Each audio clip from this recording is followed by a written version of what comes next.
Coming up, we take one more look at Media Day, which also gave some insights around key Brooklyn Nets players who are coming off of injury and when we can anticipate Seth Curry, Joe Harris, and the elusive TJ Warren from stepping onto the court for the Brooklyn Nets. All coming up next. You are Locked On Nets, your daily Brooklyn Nets podcast. Part of the Locked On Podcast Network, your team every day.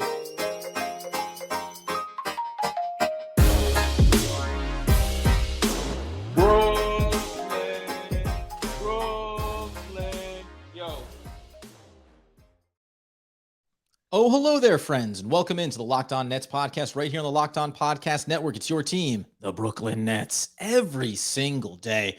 Over there, you're going to find Doug Norrie, owner-operator DFSR, for all your daily fantasy sports rankings from DraftKings to FanDuel. He's got you covered.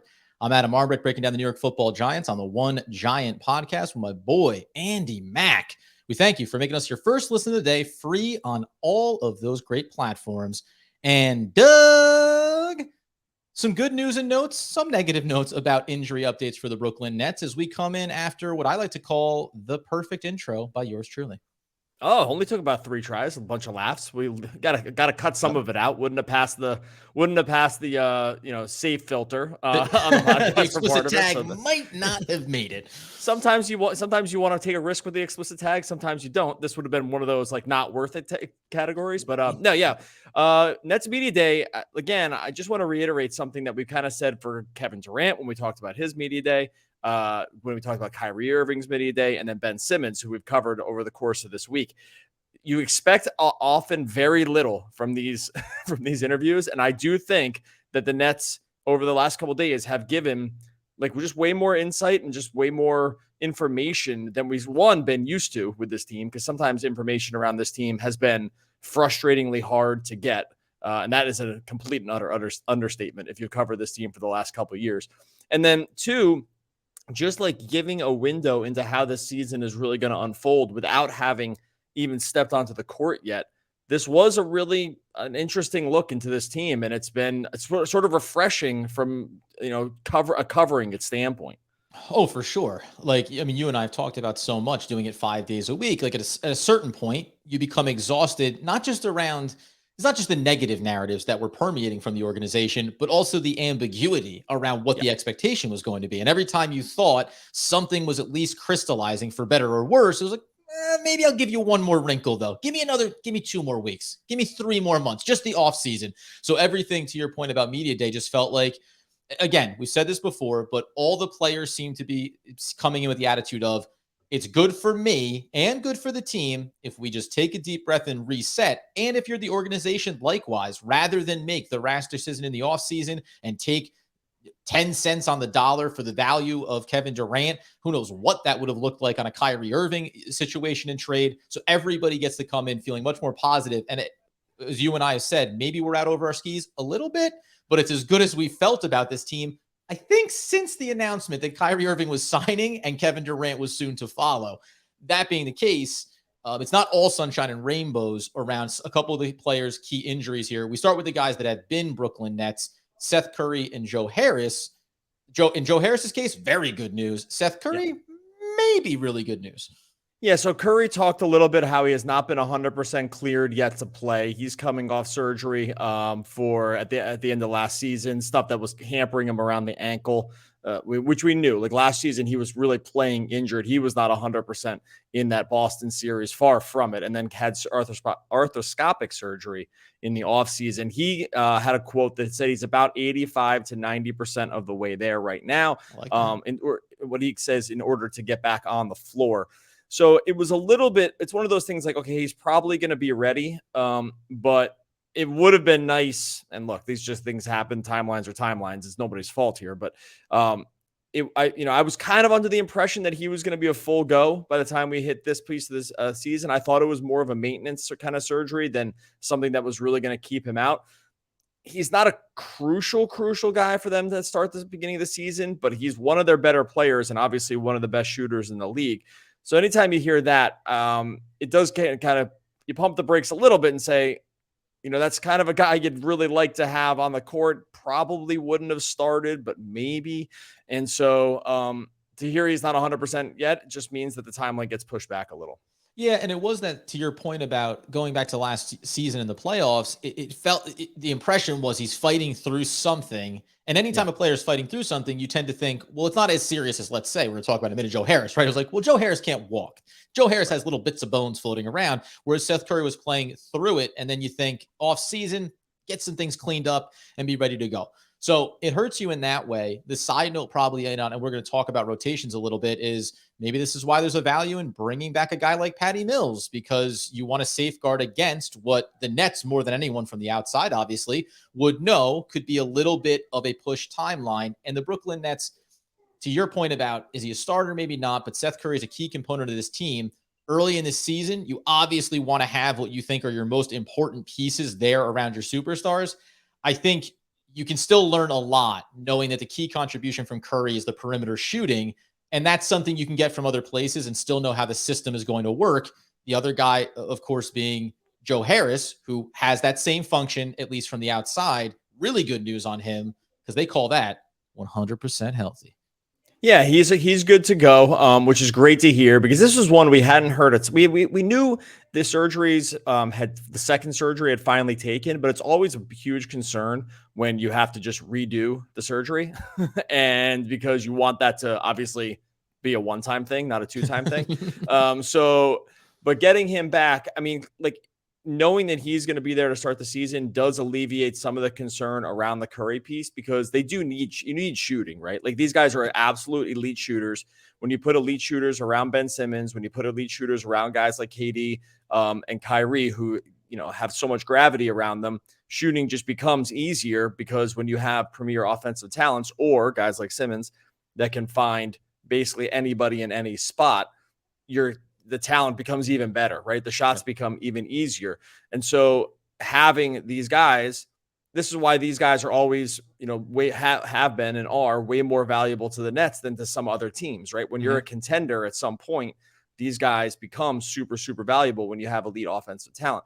So if Curry wasn't going to be there, the Harris piece was going to be good, was good to know that they're going to have another guy. And you make a great point about Mills. Like, it maybe lends some clarity around why, which kind of seemed like a weird signing at the time. Like, Patty Mills in the midst of Kevin Durant's trade request and coming off a season where we saw him really not be able to play a ton of playoff minutes, re-signing him at the time did seem a little bit of a head scratcher. But when you consider it's a veteran presence, when you consider the Nets probably always believed they were going to bring Durant back, and if they knew that Curry just wasn't on maybe 100% timeline to start the season, it does make a lot more sense. I know we're going to get to TJ Warren here in a second, but when you mentioned Patty Mills at his media day, he sat down on the side with Sarah Kustok and Ryan Rucco, and they were talking about last year and how much he had, the lift that he had to do well beyond what the expected role was, played the most minutes on an average per game basis of his career. And they were kind of tiptoeing around the idea. They're like, and obviously as the season went along, you were, the big workload, and Patty Mills almost comes out and goes, it was a bit cooked. He acknowledged this was not what I was supposed to be doing, and I was giving it all I had, and also I was done. I'm 30, 40 years old. There's a limit to what you can really expect me to do. So I think that now he comes back in, and I won't be shocked if maybe early in the year the lift looks a little bit larger for him, but the expectation would be that sweet spot, being the veteran presence, like you said, and then just supplementing what you really want to be, 100% healthy Joe Harris, and then eventually 100% healthy Seth Curry. Like, those are the guys that need to be doing the bulk of the work here when it comes to the consistent offensive output around the superstars. Yeah, the catch and the catch and shoot shooting, 3-point shooting is critical for this team. It's why you want to load up on these guys with the way it's set up. Okay, we're gonna get into the TJ Warren stuff here in a second. First, going to talk about our friends over at betonline.net, your number one source for football betting, the info this season, basketball betting when it comes around as well. They have the latest player developments, team matchups, news, podcasts.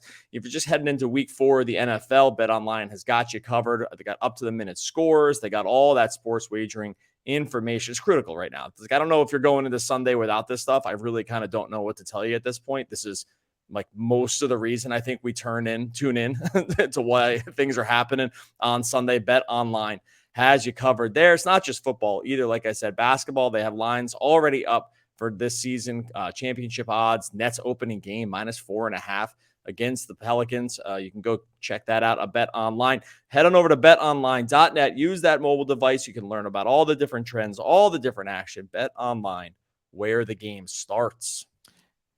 And so, as we say, really mostly great news for Joe Harris, pretty good news for Seth Curry. We feel like the season outlook for them is great. However, recently acquired in the offseason, brought in a guy who effectively hasn't played in 2 seasons, and that is one TJ Warren.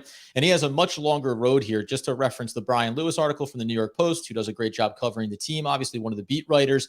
Steve Nash on Wednesday said, not TJ in terms of expectations for who's going to be ready for opening night, October 19th against the Pelicans. So not TJ. Coach Steve Nash admitted on Wednesday, Seth has a chance. It would be great if Seth could play in one of those preseason games. So we'll see how that goes. And then went on to say, TJ, we're going to assess again in November. He's doing great. He's building up. We knew this going in. We also don't want to take any risk with TJ. He's been out for 2 years, so it's a process that we want to be very confident in and make a firm decision as an organization and not rush him. Did it surprise you at all? Or with 2 years away, I'm not surprised by we're not going to push him, but I am surprised by I thought that he was going to be playing in the preseason and we were going to start to get a little sample size of where he was at. Yeah, and just to expand on that quote, and I'll get to the reaction here in a second, he did say, this is Warren, he said, my foot's feeling good. I'm just taking it easy, taking it slow, making sure everything else is working and healthy. It's been so long. Right now I'm healed but not cleared. I'm just taking it easy right now. And he goes on to talk about being patient through the process and just saying that he's fully confident he's going to be back this season soon. But then I guess, Nash gave more of a definitive timeline. Yeah. It was a little bit surprising, although contextually it makes a lot more, when we talked about the TJ Warren signing and the contract and how little it was, it actually lends a little clarity around that piece now about why the contract number might have been lower.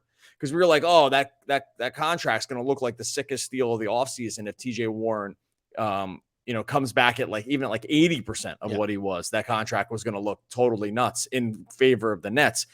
It lends a little clarity around maybe what the market might have been or not been for him in the offseason if the medicals were not going to have him cleared before November, right? Because at that point, there are going to be very few teams that are going to want to just take a roster spot and sit it on a guy who might not get all the way there, because when you're signing him over the summer and he's not cleared for many months after, that's just might be too long of a road for some teams who aren't going to have the patience, don't have the timeline, need guys to just be able to come in and play for that number. So I think from that standpoint, at least it lends a little, it kind of crystallizes to some degree about what the market might not have been for him.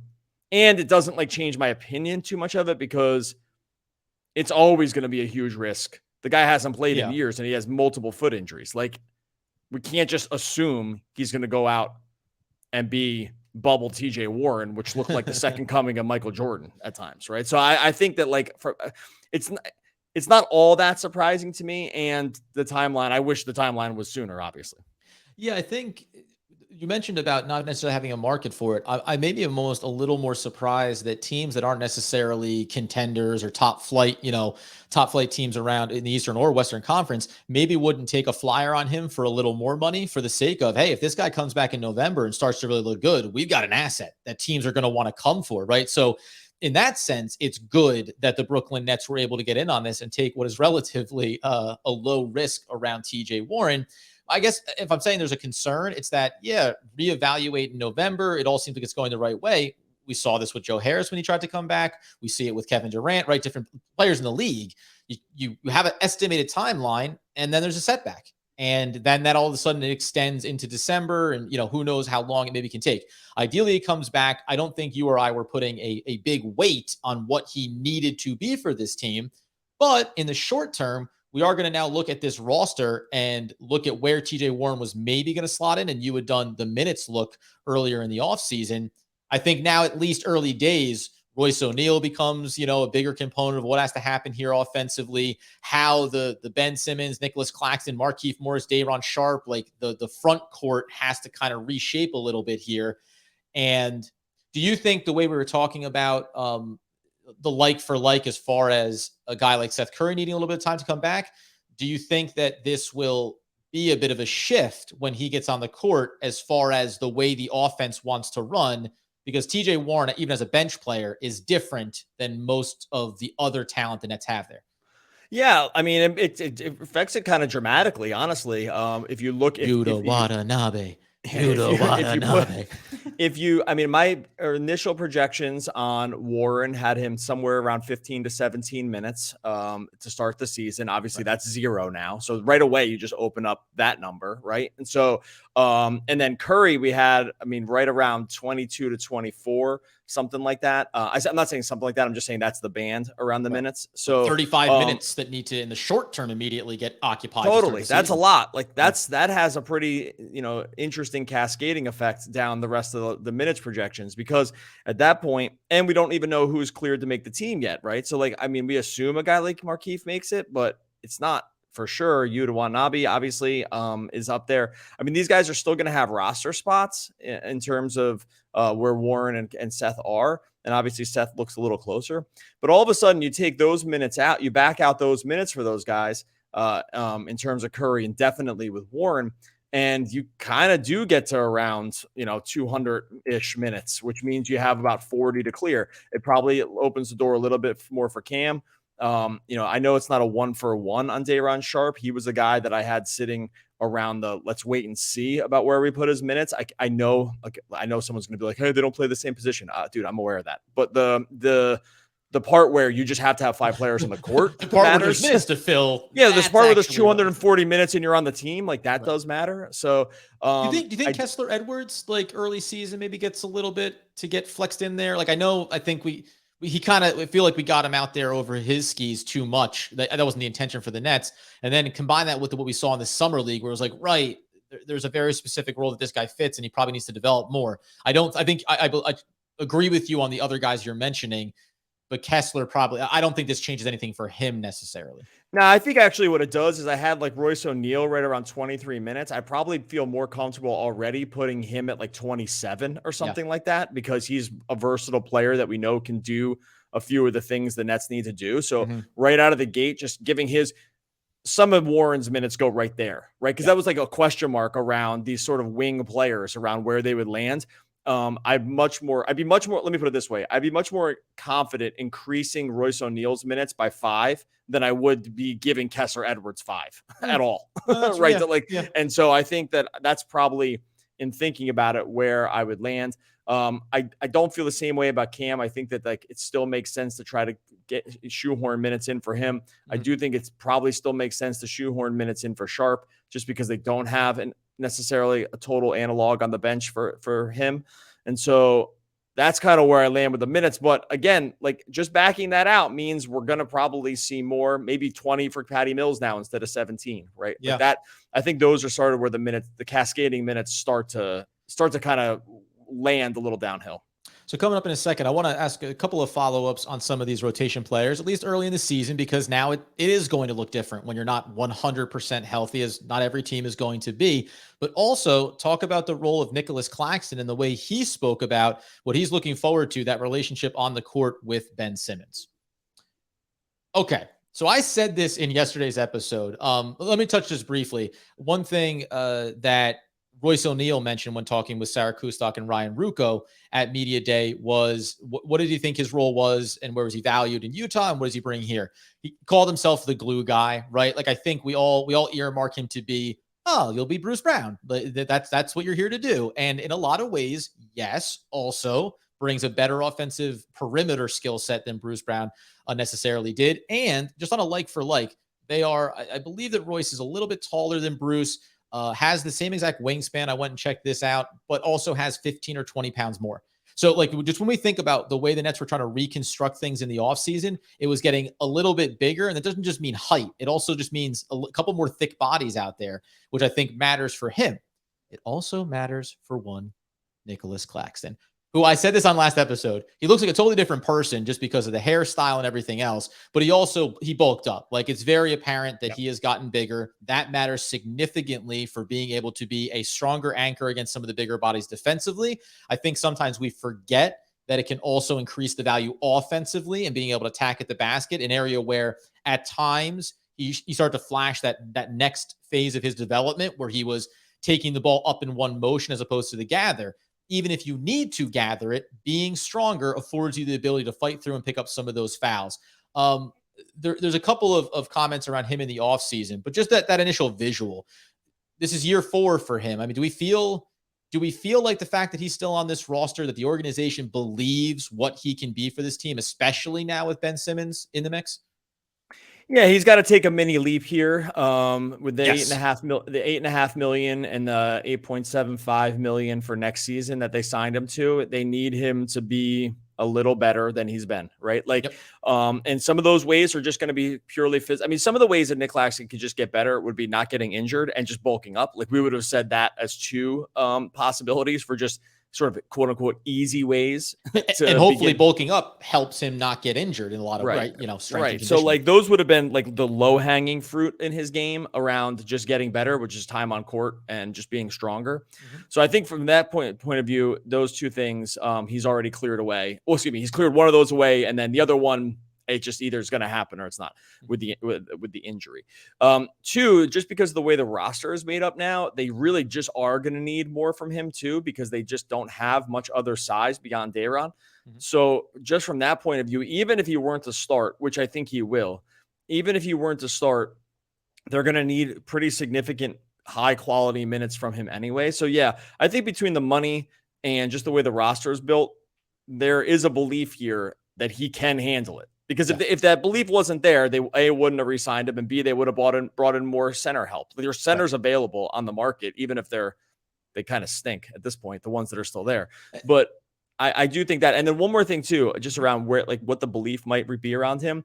The Nets did release some practice footage, which had people bit of a snarl on that kid's face when he throws that one down. There was a snarl, and nice job by Alex Sturm, friend of the podcast, over at Nets Daily, for just real quick taking away what the starting 5 was, or what the 5-man lineup was at the time of the Nets practice footage, which again is just practice footage. But that was Kyrie, KD, Simmons, which we knew, and then it was Royce O'Neal and Nic Claxton. Like, that was the 5 that was running the court on that side.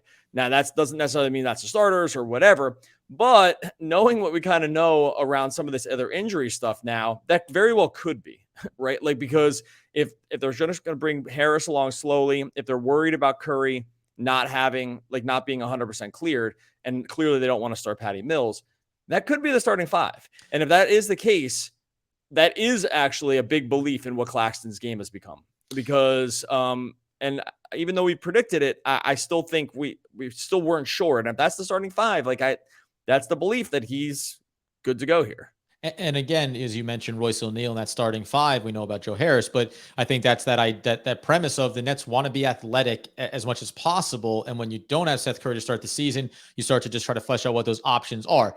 To your point on Claxton, so there was a couple of things. One, when you look at him, he's listed the same height as Ben Simmons. Ben Simmons, at this moment, is like 240, 245 by the numbers. Claxton's listed at 215. I'm going to safely say that Claxton is closer to 225 now. And I don't think that that's much of an exaggeration. That significantly matters. The couple of things that I wanted to point out are, first of all, he was really excited. Asked about you and Ben. He said it's going to be fun. Both can guard 5 spots, get out in transition. And it did trigger, Nic Claxton is not Ben Simmons, but just this idea of, on a defensive rebound, when they want to get out and run, we know Nic Claxton can get out and run that floor. And whether it's Ben Simmons on ball, or if he gets that ball, give me Kevin Durant. If Kevin Durant is running the floor at full tilt, or Kyrie Irving, and you have 2 or 3 lengthy bodies running that floor, creating space, the transition game for this team really takes a next leap. And I think that Nic Claxton understands and sees how Ben Simmons is going to benefit that area of his game as much as anyone else could, because unlike a Kevin Durant, unlike a Kyrie Irving, or the other best players on this team, they're not occupying the space in and around the basket. They're not taking a bigger physical assignment out of potentially Nic Claxton's way. So that was the one big point I wanted to point to before I get to his comments on his free throw shooting. And one thing, and we can talk about that, but because this is brief, but yep. You just remember too, like in the playoffs, like Claxton had a couple of those run the floor moments, right? Mm-hmm. Near the end of the season, like we hadn't seen that a ton from him, but there was a few times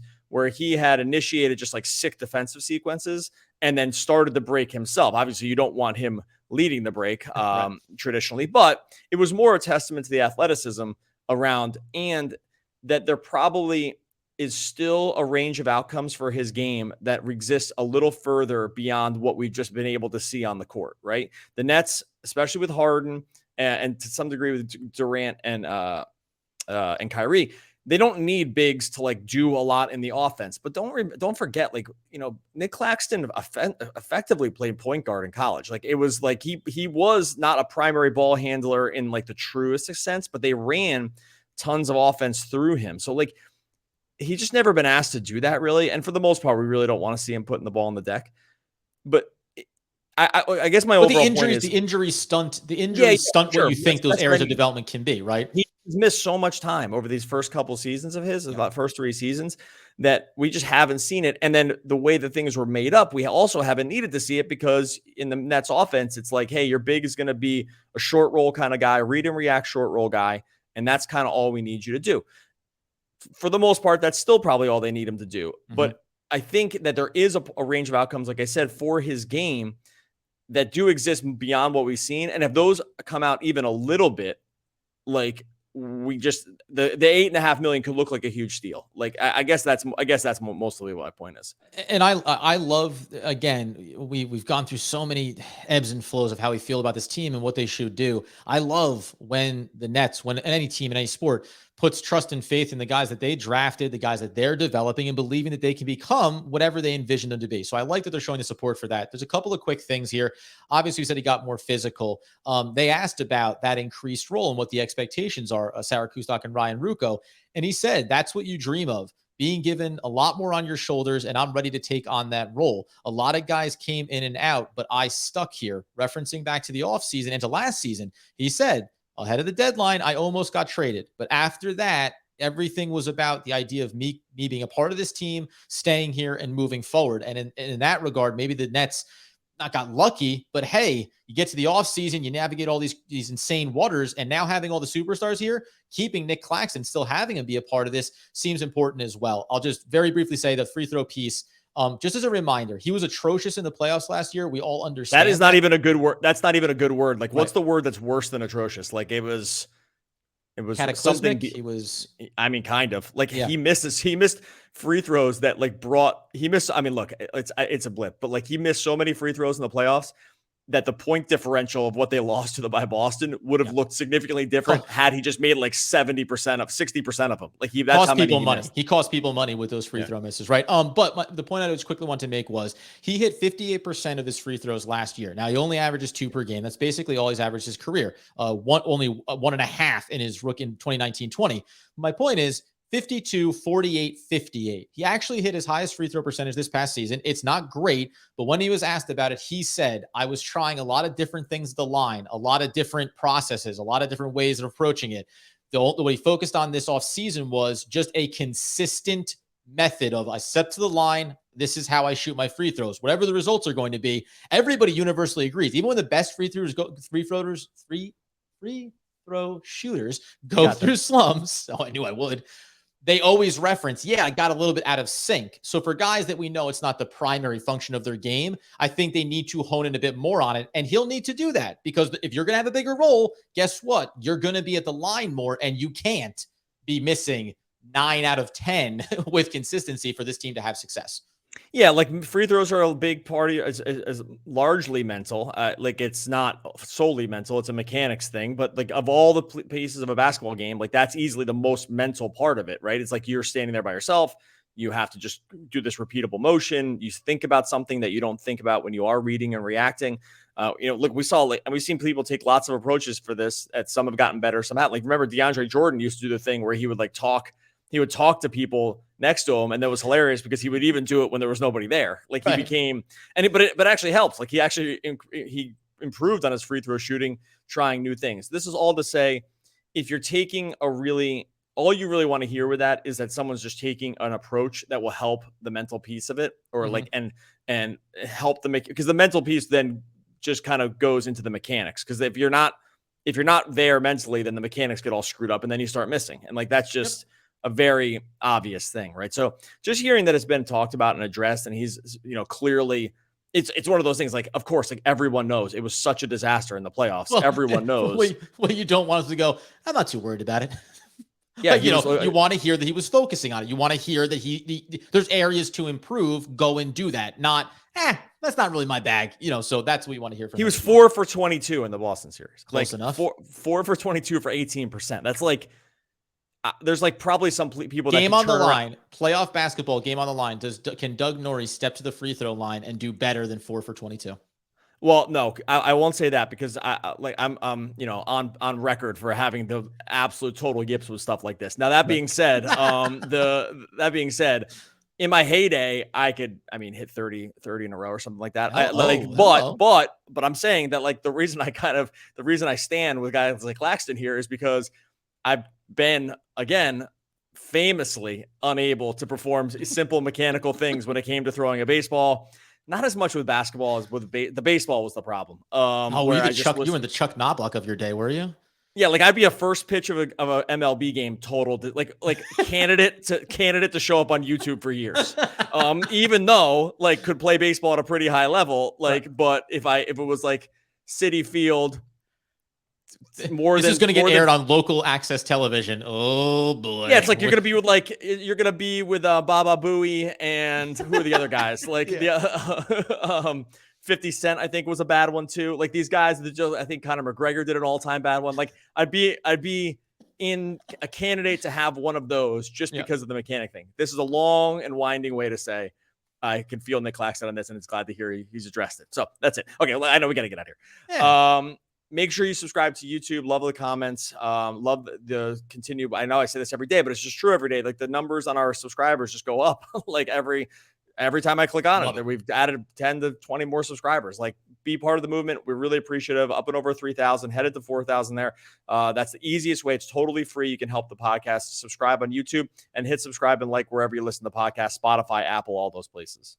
We are adjusters. We emphasize, we change rhythm, and above all, we listen to our fellow players if they are good players. Benjamin Kingsley. Oh, Sir Benjamin Kingsley. Yeah. We are. No, we are. I was going to say something about Ben Kingsley, but I screwed that up. One of the all-time great poets. We will be back again next week talking more Brooklyn Nets basketball.